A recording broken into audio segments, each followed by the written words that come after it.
सभी बच्चों को नमस्कार। आज का जो टॉपिक है वो है आपका एसी फंडामेंटल या अल्टरनेटिंग करंट के जो बेसिक टर्म्स हैं उनके बारे में हम जानेंगे। ठीक है, तो सबसे पहले सवाल तो आता है बेटा, एसी होती क्या है। आपको पता है कि अब तक हमने थोड़ा सा इसका रेफरेंस देख लेते हैं। ये होती है मेरे पास डीसी। ये क्या होती है मेरे पास? डीसी यानी कि डायरेक्ट करंट, जो कि हमें बैटरी के द्वारा मिलती है या डीसी जनरेटर के द्वारा मिलती है। और ये होती है मेरे पास एसी। ठीक है, तो सबसे पहली बात तो हमको ये देखना है, ये होती है मेरे पास एसी। ठीक है, ये भी एक एसी है। अगर मैं बात करूं तो बेटा ये भी मेरे पास एसी है, क्योंकि ऑल्टरनेटिंग इसमें भी हो रही है। और मेरे पास ये भी एसी ही है। ठीक है, खाली यही एसी नहीं होती है, ये भी एसी है, ये भी एसी है। ठीक है, और भी हम उदाहरण ले सकते हैं जिसमें एक पर्टिकुलर टाइम पीरियड के बाद, ठीक है,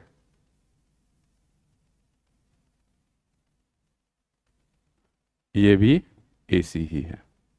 ठीक है, ऑल्टरनेटिंग करंट का मतलब ये हुआ आपके पास कि जब एक साइकिल, ठीक है, एक वेवफॉर्म सेम टाइम पीरियड के बाद रिपीट हो रही है, वो ऑल्टरनेटिंग करंट कहलाती है। अब इन दोनों में अंतर क्या है? इसमें सारा का सारा पार्ट क्या है मेरा? पॉजिटिव रहता है। ठीक है, इसमें अगर ये मेरे पास पॉजिटिव है तो बेटा एक नेगेटिव भी है। ऐसे इसमें अगर मेरे पास पॉजिटिव है तो मेरे पास नेगेटिव भी है।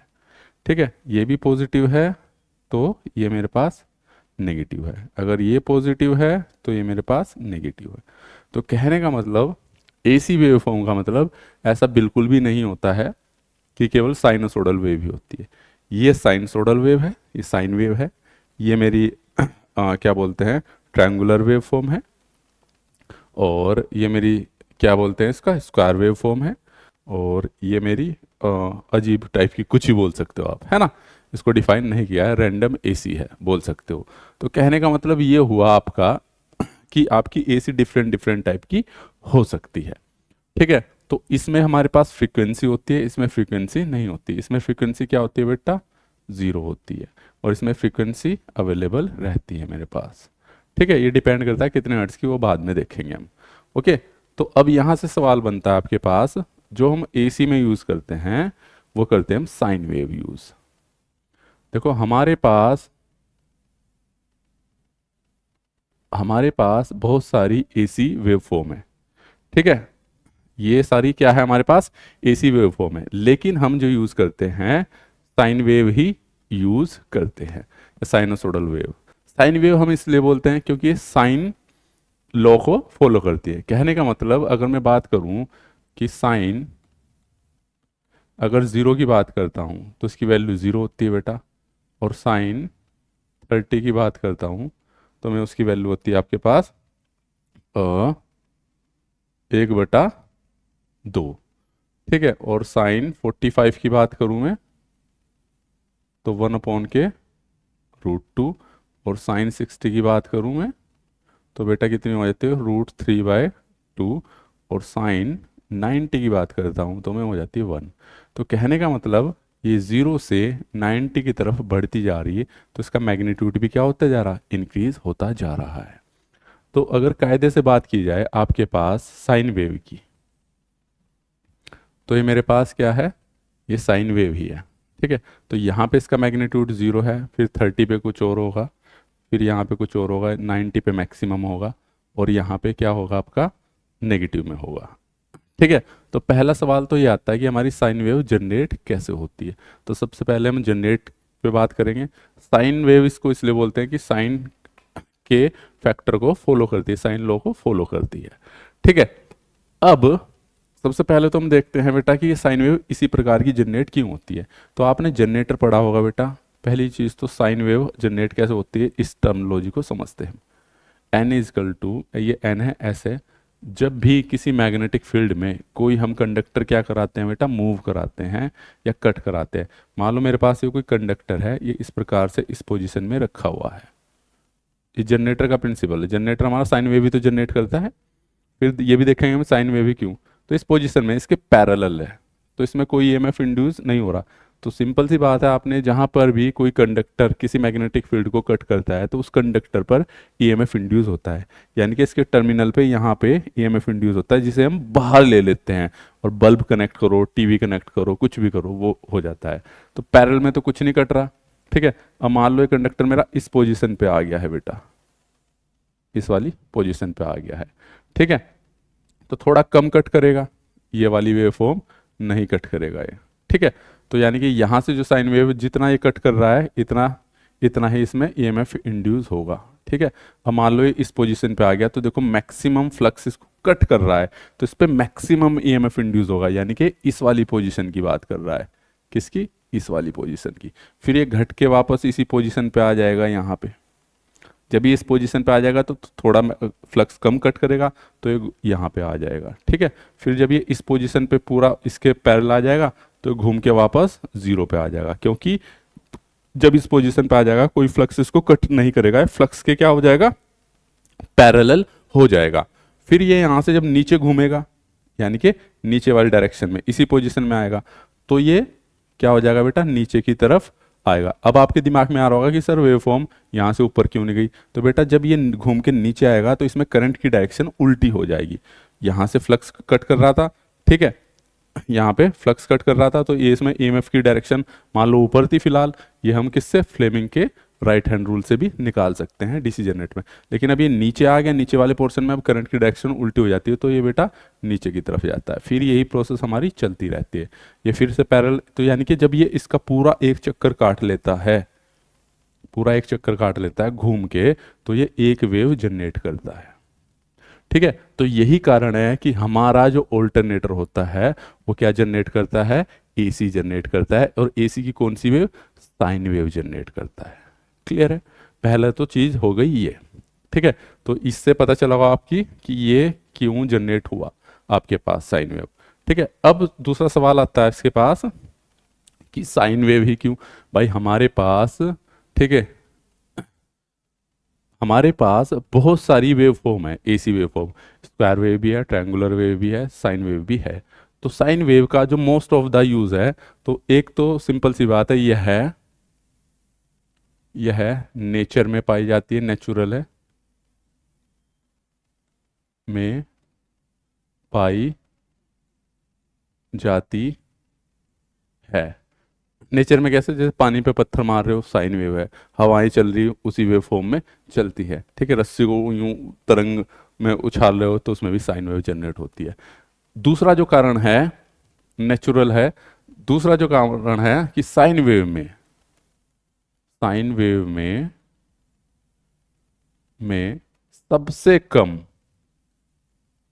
सबसे कम डिस्टरबेंस होता है।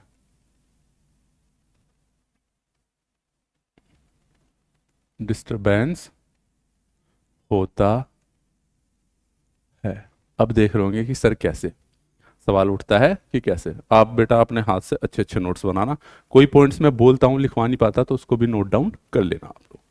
देखो आप देख रहे हो जितनी भी साइन वेव फॉर्म है मेरे पास, ये देखो, ठीक है, या ये देखो, ठीक है बेटा, या फिर रेक्टेंगुलर देख लो, ये रेक्टेंगुलर है ना।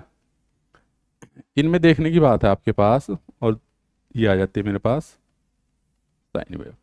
अब इसमें मुझे ध्यान देना है कि अगर मैं इसकी बात कर रहा हूँ, यहाँ से यहाँ तक कांस्टेंट है, मान लो इसकी वैल्यू 5 वोल्ट है, क्या 5 वोल्ट है, ये टाइम है, टाइम के रेस्पेक्ट में, ये भी टाइम, ये भी टाइम, ये भी टाइम, यहाँ तक 5 वोल्ट दी इसने। लेकिन जैसे ही बेटा इसने यहाँ पे आया इस पोजीशन पे, एकदम जीरो, एकदम क्या होगी? जीरो, ठीक है। यहां से नेगेटिव, यहां के बाद एकदम मान लो 5 वोल्ट थी तो 5 माइनस नेगेटिव, तो -10 वोल्ट का चेंज आ गया, यानी कि -10 वोल्ट का नहीं, सॉरी 10 वोल्ट का चेंज आ गया एकदम एकदम इंस्टेंट पे। ऐसे ही यहां पे देखो, यहां थी ये, यहां पे, ठीक है, और एकदम जैसे ही बात करो तो यहां पे आ गई पोजीशन इसकी। क्लियर है? तो कहने का मतलब इनमें बहुत रैंडम चेंज आ रहा है, इस पे भी एकदम रैंडम। लेकिन साइन वेव ही ऐसी है, इसको आप ऐसे भी समझ सकते हो कि अगर आपको गाड़ी में मैं बोलूं कि आपको टायर बनाने हैं तो कैसे बनाओगे बेटा, बिल्कुल सर्कुलर बनाओगे, क्योंकि वहां पे डिस्टरबेंस कम होगा। जैसे बदलाव होता है ना, तो बदलाव बहुत धीरे धीरे होता है। और देखो भाई, आपका टायर चेंज हो रहा होता है, टायर घूम रहा होता है, तो उसमें क्या वो लगेंगे आपको झटके? नहीं लगेंगे। लेकिन अगर इस टाइप के टायर बना दोगे तो इमेजिन करो झटके, डिस्टरबेंस बहुत ज़्यादा डेवलप होगा। ठीक है, बाकी ये हार्मोनिक्स वगैरह में हम जाते नहीं हैं, वो बहुत ज़्यादा डीप हो जाएगा। क्लियर है? तो एक मोटा सा उदाहरण समझने के लिए है कि ये इसमें क्वेश्चन आ जाता है, तो डिस्टरबेंस सबसे कम होते हैं। अब आप देखो बेटा, यहाँ पे 1 वोल्ट था तो यहाँ पे 1.11 होगा, यहाँ पे 1.2, 3, 4, ऐसी बहुत ज़्यादा जो बदलाव आ रहा है बहुत कम आ रहा है, पॉइंटों में पहुंच रहा है। क्लियर है? इसलिए हम साइन वेव का यूज करते हैं। क्लियर है बेटा? तो यहां तक क्लियर हुआ साइन वेव डेवलप कैसे होती है। इतनी सारी वेव फॉर्म है एसी हमारे पास, तो वो सारी भी क्या है बेटा, आपके पास ऑल्टरनेटिंग करंट है, लेकिन हम साइन वेव यूज करते हैं। साइन वेव का एक सिंपल सा कारण है, यूज क्यों करते हैं, इसमें जो डिस्टरबेंस होता है बेटा वो सबसे कम होता है। ठीक है, अब बात करते हैं इसके पैरामीटर की। सिंपल सी बात है बेटा, फंडामेंटल की ना।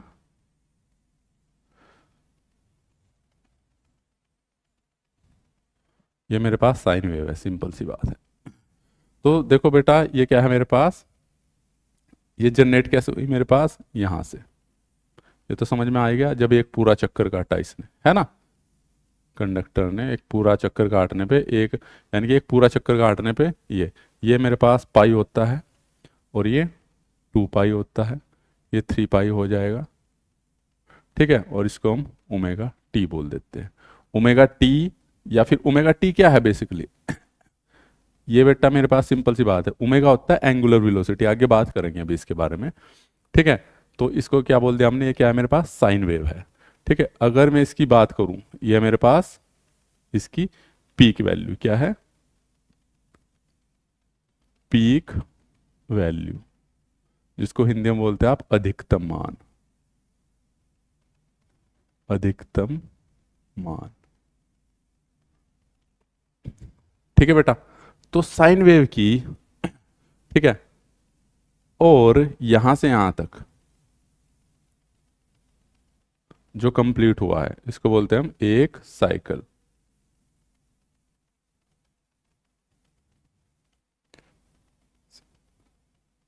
साइकिल, ठीक है, या चक्र, इसको क्या बोलते हैं आप, चक्र, एक चक्कर काट दिया आपने।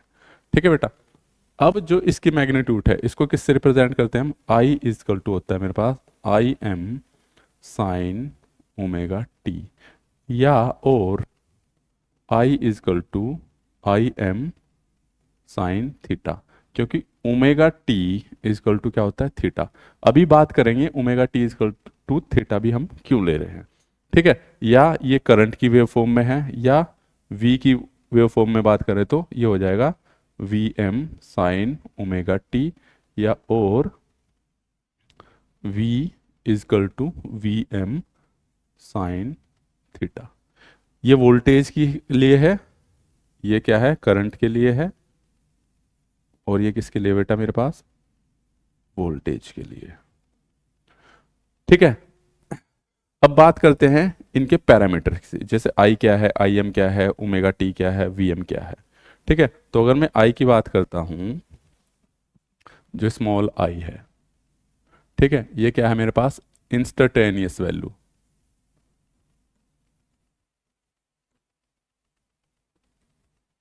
इंस्टेंटेनियस वैल्यू, या जिसको बोलते हैं आप तात्क्षणिक मान।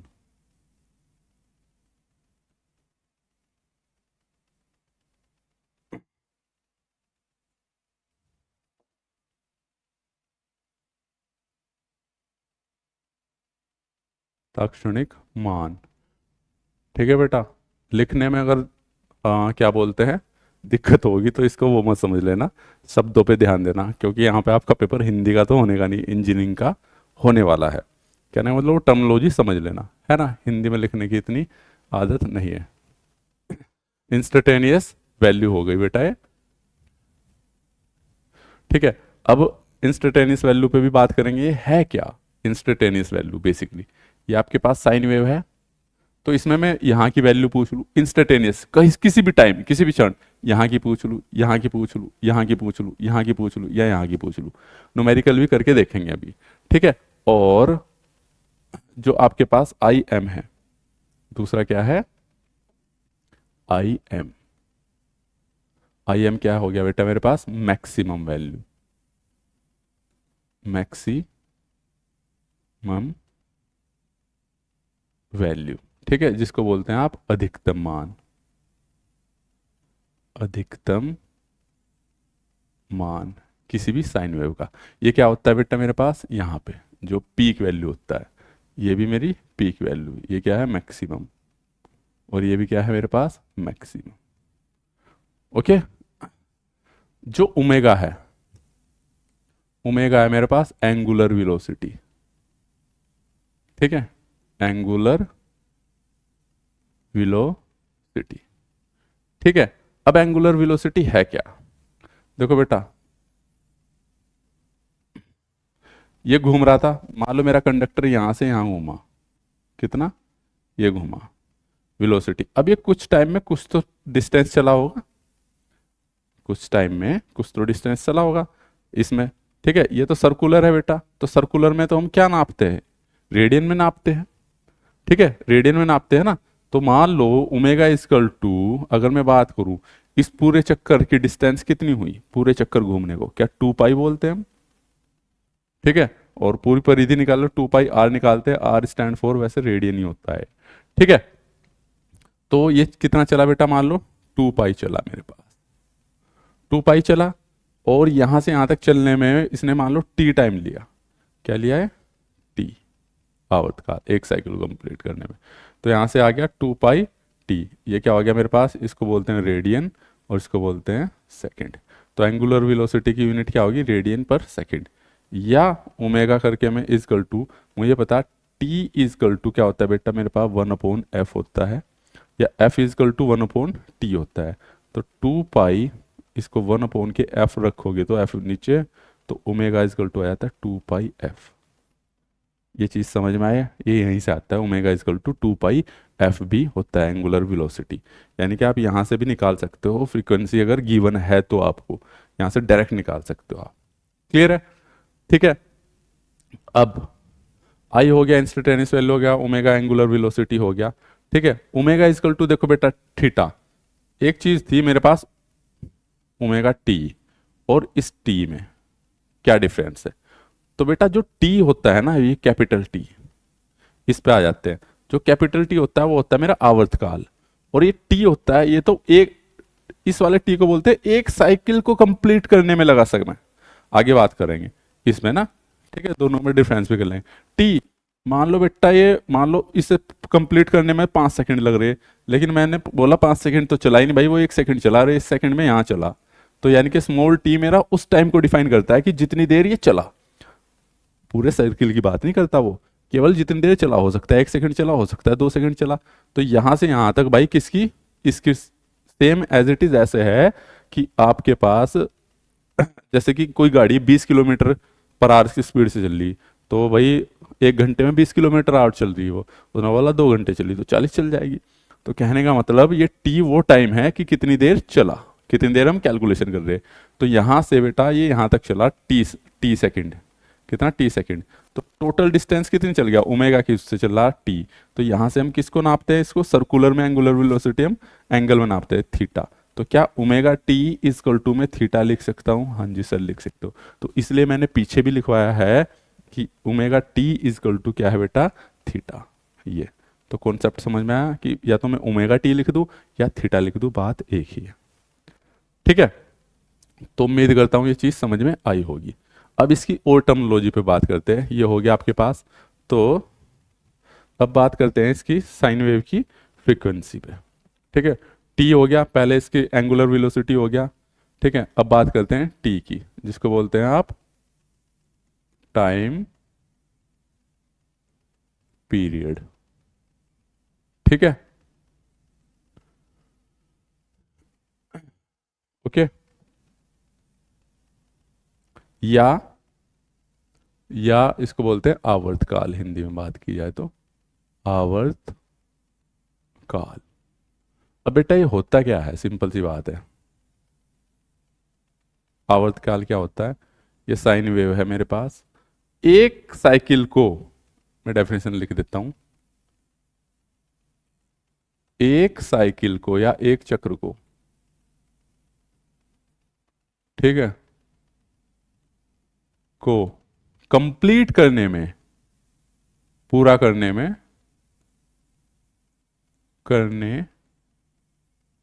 में जो समय लगता है, जो समय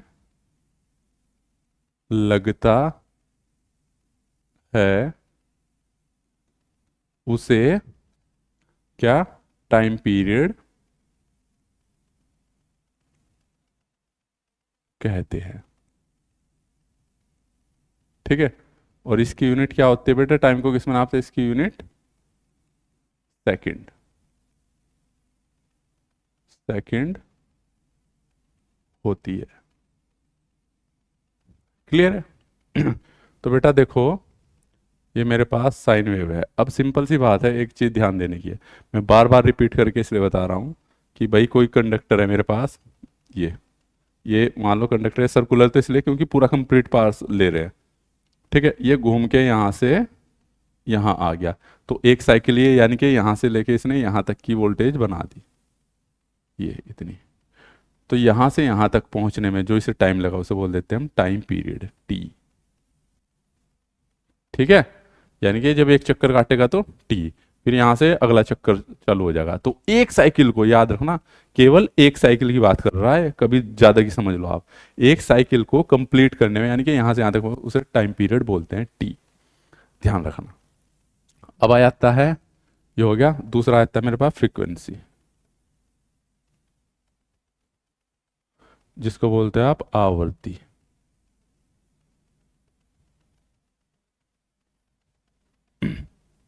आवृत्ति किसको बोलते हैं बेटा, अब देखो मान लो एक चक्कर काटा इसने, मान लो एक सेकंड में बेटा इसने एक चक्कर काटा, ठीक है, तो 1 हर्ट्स हो गया। मान लो एक सेकंड में 2 चक्कर काट रही तो 2 हर्ट्स हो गया। एक सेकंड में 3 चक्कर काट रही तो 3 हर्ट्स हो गया। और जैसे इंडिया में 50 हर्ट्स है, तो एक सेकंड में यानी कि मेरे 50 चक्कर कटते हैं एसी के, तो उसको बोलते हैं 50 हर्ट्स। तो यानी कि इसकी डेफिनेशन क्या बन जाएगी, टाइम याद रखना, एक सेकंड में किए गए दोलनों की संख्या या ऑस्किलेशन की संख्या या ऑल्टरनेशन की संख्या फ्रीक्वेंसी कहलाती है। सिंपल है बेटा, समझ में आ गया कि एक सेकंड में किए गए,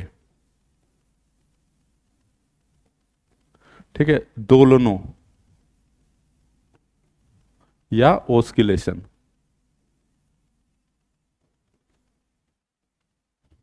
की संख्या,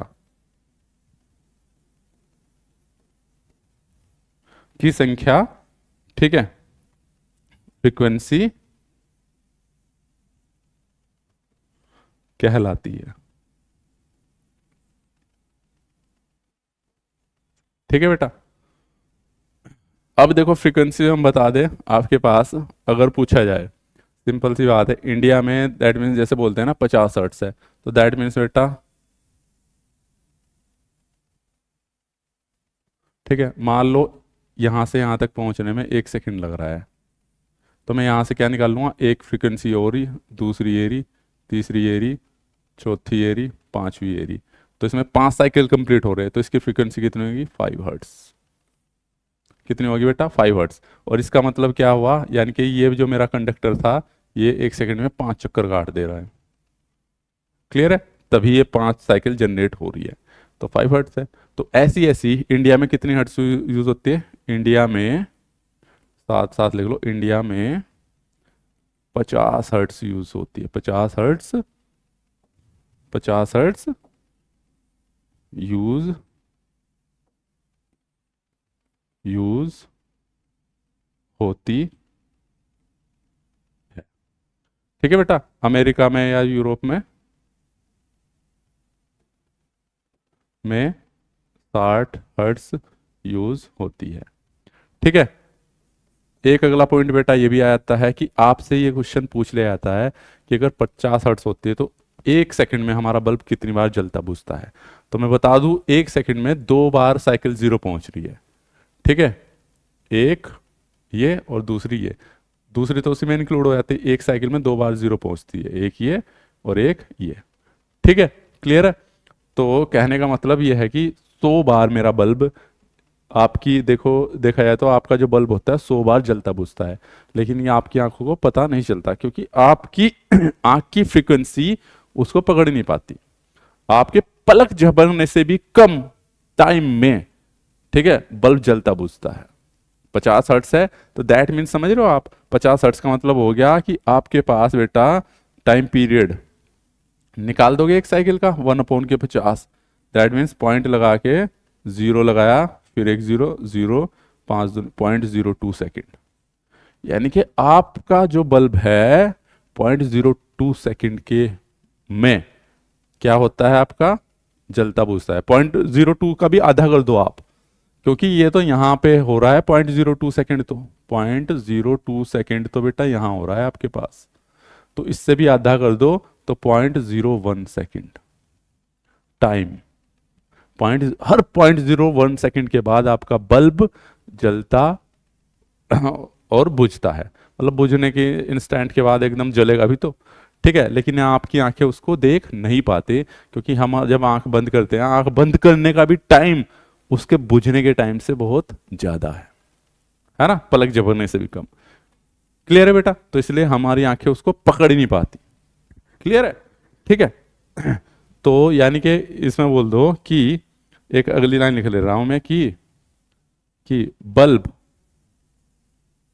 एक सेकंड में 100 बार आ जाता है बेटा, कभी कभी ये सवाल, 100 बार जलता बुझता है।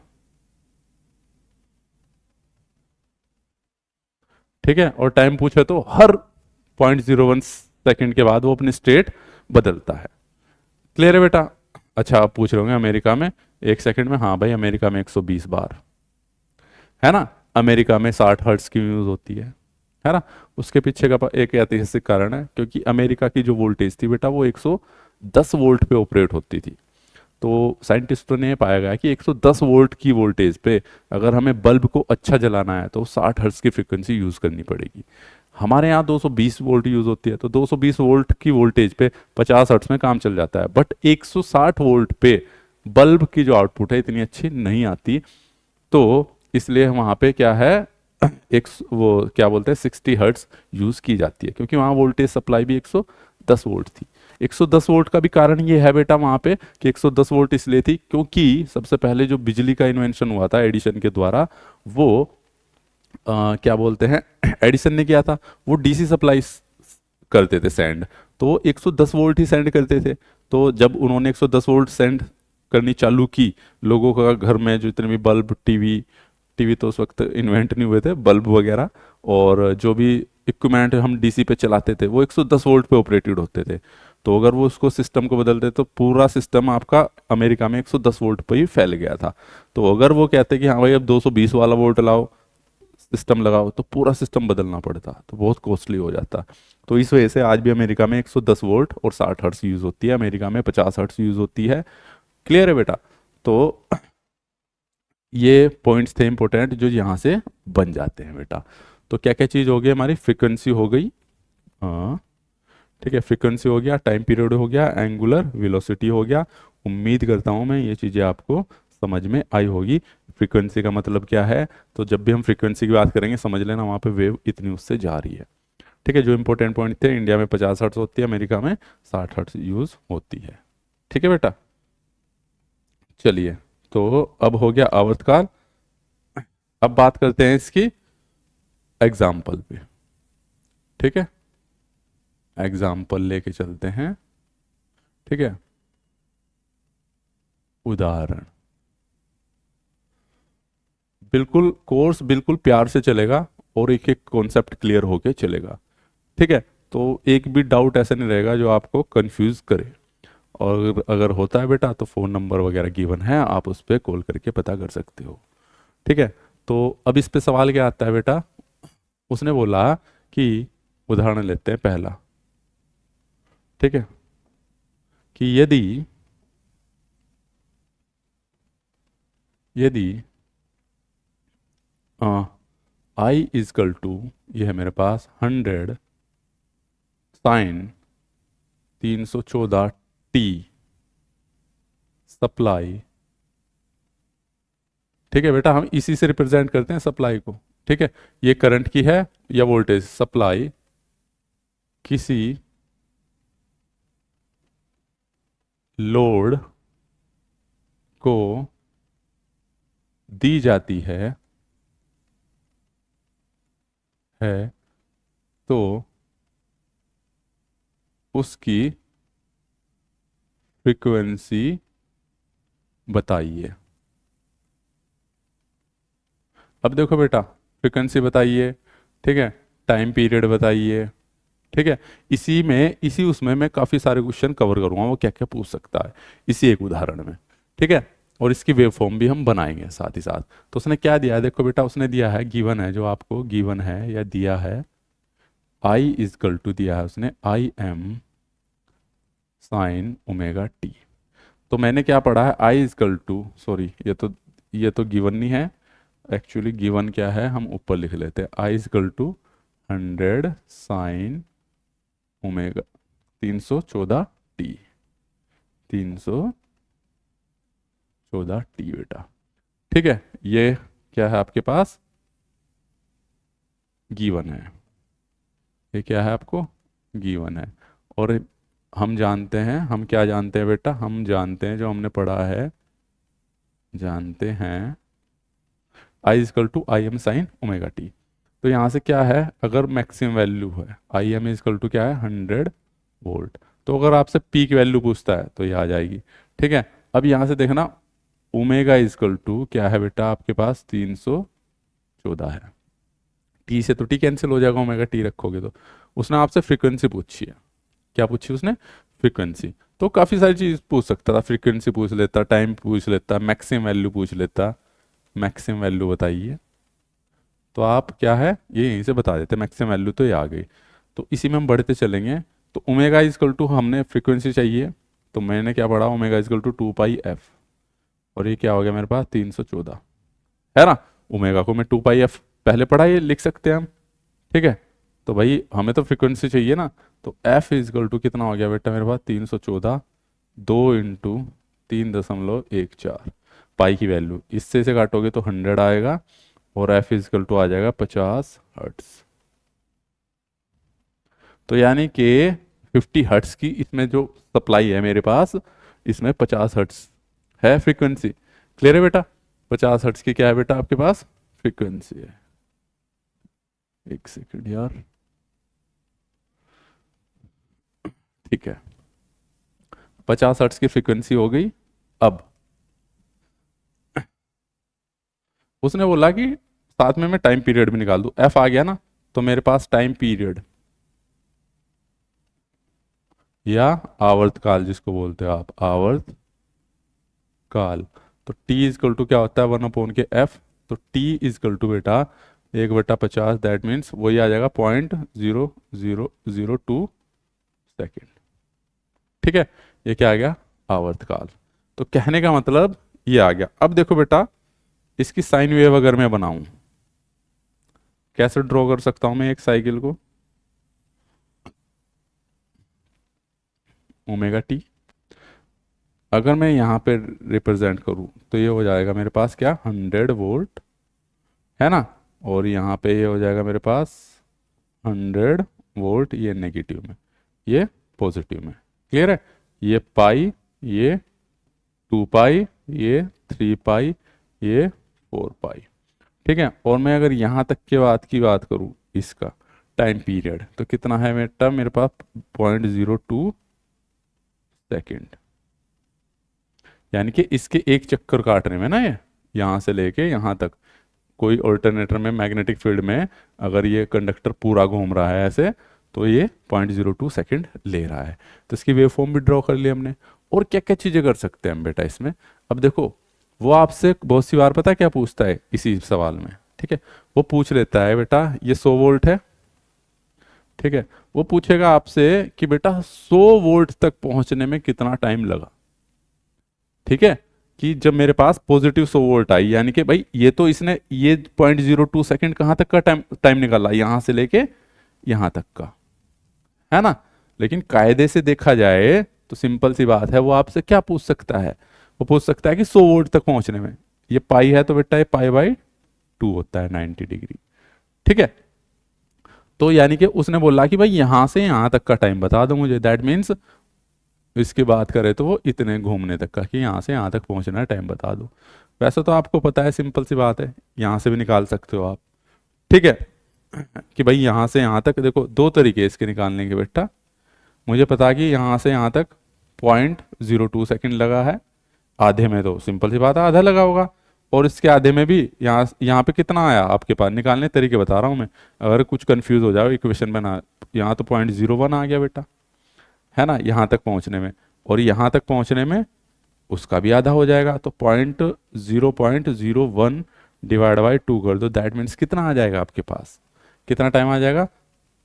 अब देख लो, पॉइंट तो है ही बेटा, इसको हटाओगे तो आप, तो पॉइंट आ जाएगा ये 0.1, मैं डायरेक्ट ही कर दे रहा हूँ इसको फोन से, वैसे 0.015 आएगा, एक बार फिर भी हम वो ले लेते हैं, 0.0 हटा के 0 बढ़ाऊँ मैं, लंबे में क्या पढ़े हम,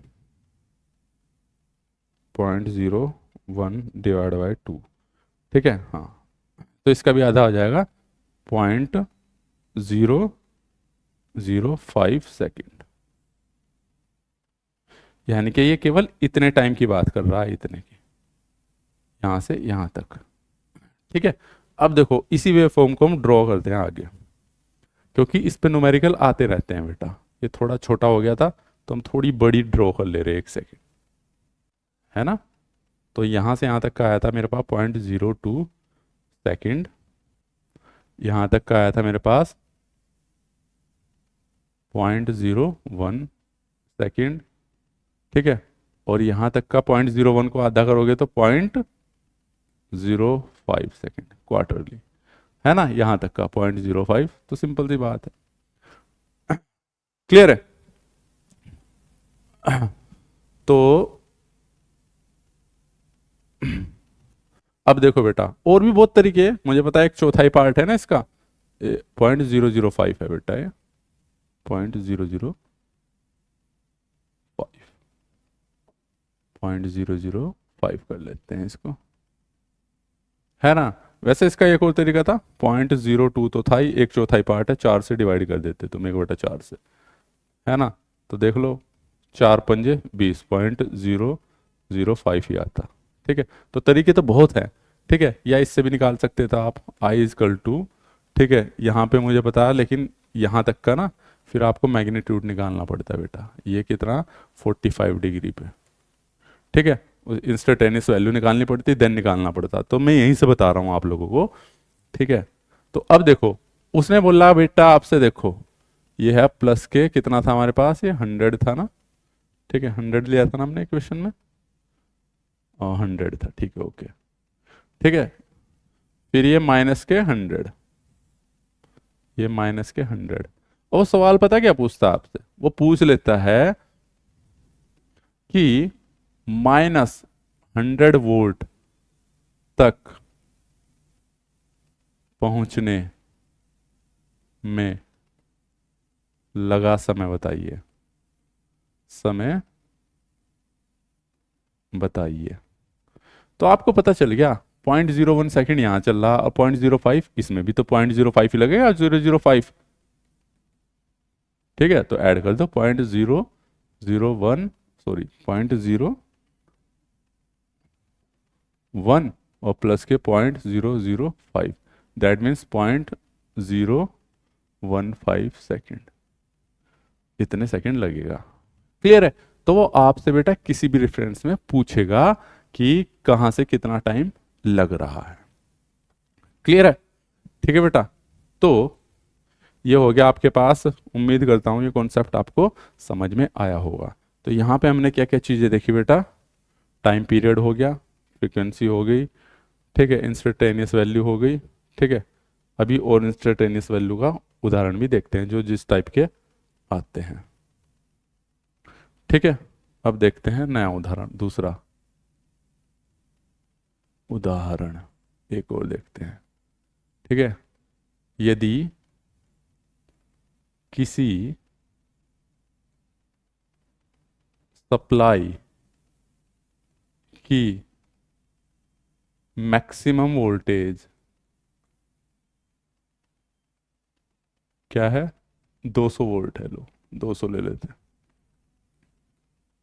है तो 45 डिग्री पर, ठीक है, पर उसकी वोल्टेज क्या होगी, या वो बोल सकता है उसका मान क्या होगा। क्लियर है बेटा? तो इस चीज में हमें क्या देखना है, उसने बोला कि भाई सिंपल सी बात है, कोई साइन वेव है, उसकी मैक्सिमम वैल्यू कितनी है, 200 वोल्ट है। तो ये तो 90 पे है, तो 45 कहाँ होता है यहाँ पे, उसका आधा पाई/4 को बोलते हैं, ये पाई/2 है, 90 इसी को तो बोलते हैं आप। तो उसने पूछा है सिंपल से I = IM साइन थीटा होता है। IM की वैल्यू कितनी दे दी उसने, इसकी वैल्यू कितनी दी उसने, 200। तो I = बेटा आधा मत कर देना जस्ट, क्योंकि ये एंगुलर वो है, वो नहीं है कि हाँ मैग्नीट्यूड भी आधा हो जाएगा। तो कितना हो गया, 200, ठीक है, इंटू साइन, ये तो 90 पे था ना मैक्सिमम वैल्यू, ये कितने पे है, 90 पे थी 200, तो साइन 45 कर दो, तो 200 इंटू साइन 45 की वैल्यू 1/√2, और जो कि होगी 200 गुना 1/√2, 707। ठीक है, 7 दूनी कितना हो गया मेरे पास, 14। ठीक है, 7 दूनी 14, तो कितना हो गया, 100 सत्तर, हाँ 141 के आसपास आ जाएगा बेटा, पॉइंट गलत जगह लग गया है। ठीक है, तो कितनी आ जाएगी बेटा मेरे पास, 141 वोल्ट। तो ये क्या आ जाएगी इसकी, आई किस पे, 45 डिग्री पे। तो यहाँ पे 200 थी, यहाँ पे कुछ और होगी, यहाँ पे कितनी, 141, यहाँ पे और कम हो जाएगी, कभी आप इसको आधा कर दो, ठीक है, और जीरो पे तो जीरो ही हो जाएगी, सिंपल सी बात है, निकाल लोगे तो आप बेटा, है ना, जीरो पे तो जीरो ही हो जाएगी। अलग अलग एंगल पे निकाल सकते हो, 60 पे भी निकाल सकते हो आप, है ना, 90 पे भी निकाल सकते हो, 120 पे भी निकाल सकते हो, अलग अलग पे अलग अलग वैल्यू आप निकाल सकते हो। तो इस प्रकार के भी सवाल आ जाते हैं आपके पास बेटा। ठीक है, मैग्नीट्यूड आ जाएगा, इसकी इंस्टेंटेनियस वैल्यू आ जाएगी, वो कुछ ही बोल देगा, पाई/2 बोल देगा, वो रेडियन में दे देगा कि 45 की जगह क्या दे देगा, वो 45 की जगह ऐसे भी तो दे सकता है पाई/2। ठीक है, वो कुछ भी घुमा फिरा के देगा, वो बोल देगा कि भैया आपका जो है इतने चक्कर काट रहा है, तो फ्रीक्वेंसी दे देगा। ठीक है, उसकी इक्वेशन बनाइए, है ना, कि वो बोल देगा कि 1 सेकंड में 50 चक्कर काट रहा है, तो उसकी इक्वेशन बनाइए, इक्वेशन क्या होगी, है ना, जैसे कि उदाहरण, कुछ नहीं करना, बाकी हम प्रैक्टिस करेंगे बेटा, ऑब्जेक्टिव क्वेश्चन में इसके और ज़्यादा क्वेश्चन लेंगे कि यदि, ठीक है, कोई कंडक्टर, कोई कंडक्टर, ठीक है, किसी मैग्नेटिक फील्ड में, किसी मैग्नेटिक फील्ड में 1 सेकंड में, 1 सेकंड में, या कोई कंडक्टर किसी मैग्नेटिक फील्ड में 50 साइकिल, 50 साइकिल पर सेकंड से घूम रहा है, तो उसकी इक्वेशन लिखिए। वो इस सवाल को कैसे भी घुमा फिरा के बेटा दे सकता है। तो उसने बेटा एफ दे दिया ना आपको, ठीक है, और तो हो जाएगा 2πf, सॉरी एफ दे दिया उसने कितना, 50, है ना। तो इक्वेशन क्या होती है आपके पास, IM साइन ω t। तो IM का मान उसने गिवन तो दिया नहीं, या तो दे देता कि यदि कोई कंडक्टर है उसकी मैक्सिमम वैल्यू 100 वोल्ट है, अगर गिवन होता तो, है ना। तो इस प्रकार के क्वेश्चन हम बहुत सारे ऑब्जेक्टिव जब प्रैक्टिस करेंगे, ऑब्जेक्टिव सेशन में देखेंगे। तो ये कितना IM ही रखने देते हैं इसको, साइन ω 2π एफ, है ना। तो 2 इंटू एक 3.14 इंटू 50, तो कितना आ गया 314। तो 314 टी आई इजकल टू, ये इसकी इक्वेशन आ गई। आई की जगह मैक्सिमम वैल्यू दे सकता है, हमने ली नहीं क्वेश्चंस में, लेकिन दे देगा कि भाई 100 वोल्ट है ना। तो इस प्रकार के भी आ जाते हैं। तो कहने का मतलब वो कभी कोई गिवन वैल्यू देगा, कभी कोई, घुमा फिरा के ही पूछेगा बेटा आप। ठीक है, तो ये था आपका एसी फंडामेंटल्स। क्लियर है। अगली वीडियोस में हम इसके क्या है आरएमएस वैल्यू और peak value, peak to peak value, average value, इन सब के बारे में स्टडी करेंगे। तो इस क्लास में इतना ही। Thank you so much, all the very best.